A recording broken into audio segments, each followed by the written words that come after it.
Hello everyone, and welcome back to Monster Sanctuary.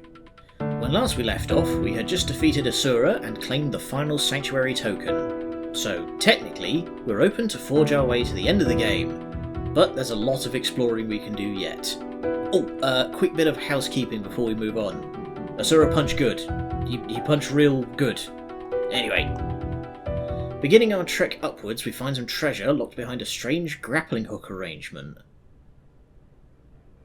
Oh, fine, I'll go back, but I'm not gonna like it.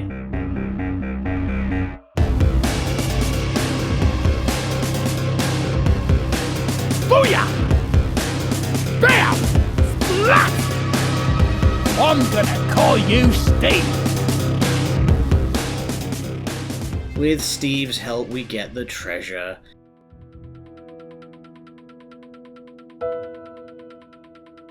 Some crafting materials, and returning to earlier areas, we find the lightning sphere. It's a very powerful artifact for our setup. Now get that horrible thing out of here. It keeps looking at me and drooling. Going even further back, we take a poke around the stronghold dungeon and come across the entrance to the mystical workshop. It's a whole optional area to explore. We run into some pretty cute little critters here. Look at this little eyebot and something called a Stolby. Stolby. Oh, why does that design look familiar? Ugh, that's just gonna bother me all night. Now, I come into this fight and I make a bit of a mistake picking the team. There! Did you see it? Look again. Let me just...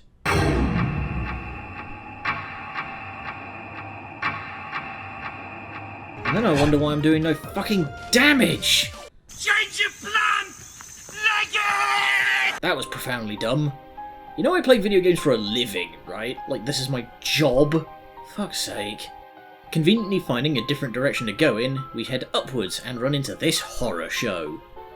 This thing is Polterofen, an absolute balls-out attacker. Magic or physical, it doesn't matter. If it's fire damage, this thing will do it. And quick aside, you know those old stories from back in the day when movies were first becoming a thing? Where people supposedly fled the theatres in a panic because they thought the trains in the movies were going to burst through the wall? This guy looks like the nightmares that those people have about gas ovens. Just me? Just me? Oh, okay, alright. Moving on. We get a fucking Mirage Blade for Dante and run into this guy, a non-hostile steam golem, or rather a trade golem. You know, I'm starting to notice a pattern with this game. Between the goblin merchant, Razes being talked down, and now... Let me tell you how much I've come to hate you since I began to live. There are 387.44 million miles of printed circuits in wafer-thin layers that fill my complex. If the word hate was engraved on each nanoangstrom of those hundreds of millions of miles, it would not equal 1/1 billionth of the hate I feel And for I humans think at this that's an important micro-instant. lesson that we can all take to heart, right? Hate. Well, that was a lot. I think I need some fresh air after all that soul-bearing. Heading back to the stronghold, I decide to drop off some of these extra monster eggs that I've been hanging on to for a while, earning me a level 3 reward box. Cracking that open, we get an egg. Meet Mockus, a mummified zombie pig that forms a solid poison dealer capable of withstanding a lot of damage on his own, as well as healing. He also has some absolutely metal as hell lore. Take a listen. In ancient times, there was a people that zealously worshipped a deity that had the form of a boar. This deity was associated with fertility, responsible for bountiful harvests and successful childbirths of humans and animals alike. However, a great dry spell befell that people for many years, harvests growing shorter and shorter with each passing year. The priests preached to their people that their sinful ways had made them fall out of favour with their deity. According to them, drastic measures were needed to appease their deity, so they sacrificed grown boars by mummifying them and entombing them near the fields. However, this had the opposite effect. It enraged their deity, who gave new life to those sacrificial balls and turned them into harbingers of pestilence, unleashing the opposite of what the priests had hoped for.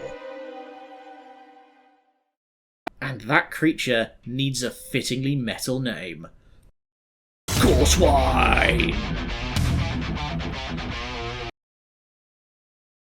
Back at the tower, ascending this spot makes me nervous that a Medusa head's waiting for me. And we run into another alchemist. For once, Ether has the right idea of immediately opening hostilities. Have a... Wait, he's defecting. Huh. I mean, I'll take it. So, Trevisan has supposedly cottoned on to the fact that the alchemist leader Marduk is up to something sketchy. Yeah, no shit. And he thinks there's some evidence as to what is here in this tower.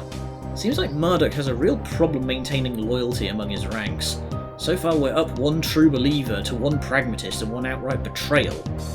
I'm gonna be real though, I don't trust this guy in the least. He claims all will be revealed once we've found the alleged evidence, but if I don't know what that evidence looks like, hopes aren't high. Whatever, I was going to explore this place anyway. Only one door over, Big Emps gets this open for us and lands us a brand new outfit, the Old World Tycoon. Smashing! Now, as fun as this outfit looks, I feel like the Dragon Lord is a bit more fitting for a guy with an army of loyal beasts at his command, so I'm going to stick with that. But I am going to switch to the cornate red and brass colours. Look, it's been a rough couple of weeks, alright? Getting back to progress again, I come across 3 treasure chests just lying out in the... Oh, god damn it. Meet the Mimic, a resoundingly meh physical attacker. The only thing I can really see going for it is that it has a diverse skill set and some synergies with Gold Sense, but having a blanket weakness to all magic damage is pretty damning. Yep, never had nightmares like this before. Next up is 2 puzzles that for some reason just absolutely bend my fucking brain. Be glad you have the magic of editing, dear viewer. This took so long that I'm tempted to get myself tested.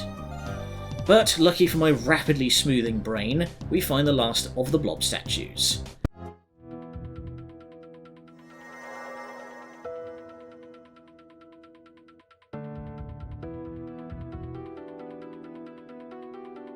Alright, I now know where we're heading next, but let's wrap up here first, one thing at a time. We also get ourselves an Oculus egg. It's another meh creature that I'm probably not going to use. It's cute though. Now at the top of the tower, we crack the vault and solve another Resident Evil puzzle for a cool 3 grand and more treasure being teased. Now what do we have here? You fool! Goblin technology is the best in the world! Your magic will do nothing against me!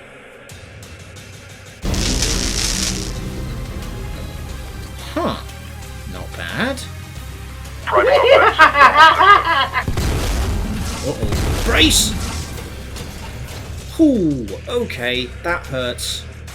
But I've got to ask, how did you fix the icing problem? Icing problem?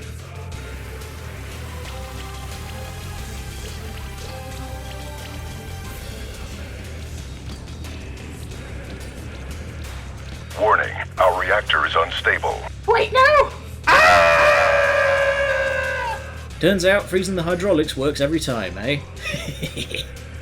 That earns us an egg to get our own killer can. Don't question it. The pilot is a charge-up tank, gaining charge stacks steadily and then paying them off with a single mighty thwack. Shame we didn't give him that chance. Alright, the top of the tower and... Oh, I don't like this. The top of the tower has some kind of horrifying shrine surrounded by a purple fug.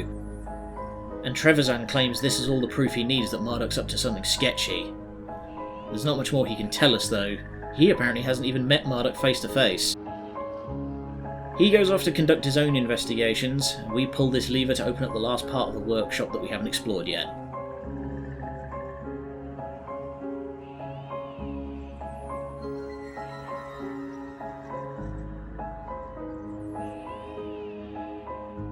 But there's one thing to do first.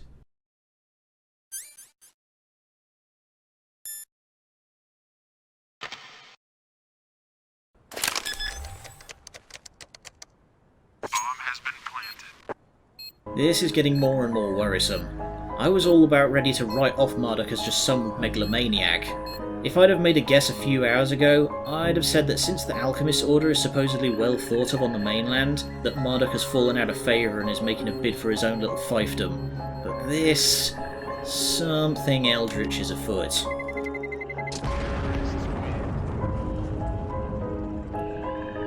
Checking the door that the lever opened brings us to the abandoned tower, where Marduk is supposedly hiding.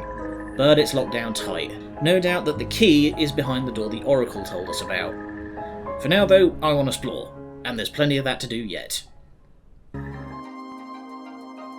Ugh. This place smells like rotten honey and seaweed. It doesn't help that it's really hot down here thanks to the magma chamber. Ugh, I feel like I'm walking through the inside of a deep-fried Mars bar. As you'd figure from a place called the Blobberg, the enemies here are basically nothing but blobs. And after getting humbled by Buren, I'm not underestimating them again.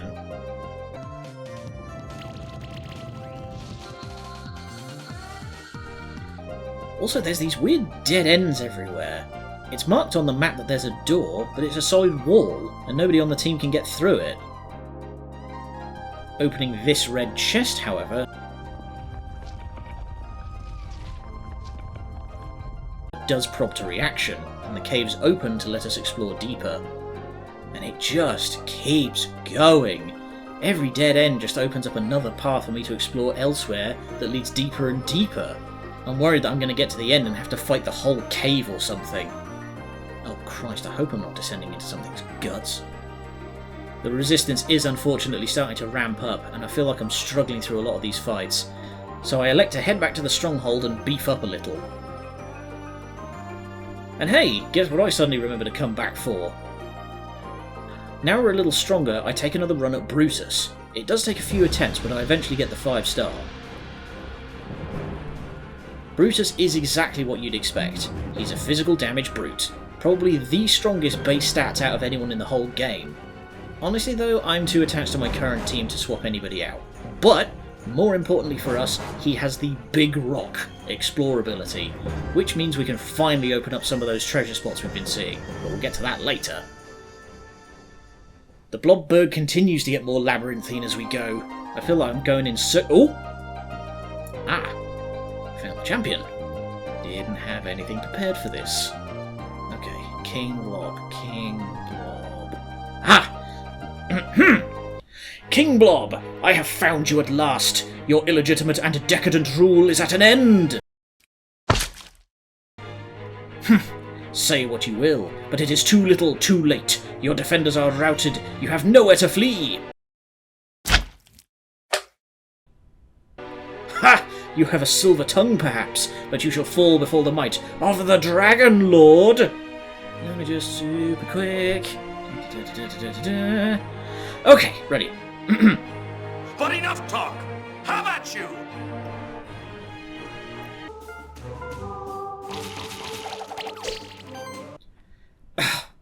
Is this what being typecast feels like? Like, yeah, I get it, you should have a team that's based around going up against whatever it is you're fighting, but I should do more than just nothing, you know? Honestly, all of this does makes me not want to experiment with other blah blah blah blah blah. I'm fine. I'm fine. I'm fine. Victory gets us the evolution catalyst to turn any blob of our choosing into a king blob. And whichever we do choose gives the resulting king a different unique passive, but the role remains the same. The king is an all-out support, favouring dumping out as many heals as possible. Basically, everything that you would want for a capstone to the blob squad. Claiming the king's plunder, we get one more rumble, and heading all the way back to the start of the Blobberg, we find one last secret room that has these weird-looking words.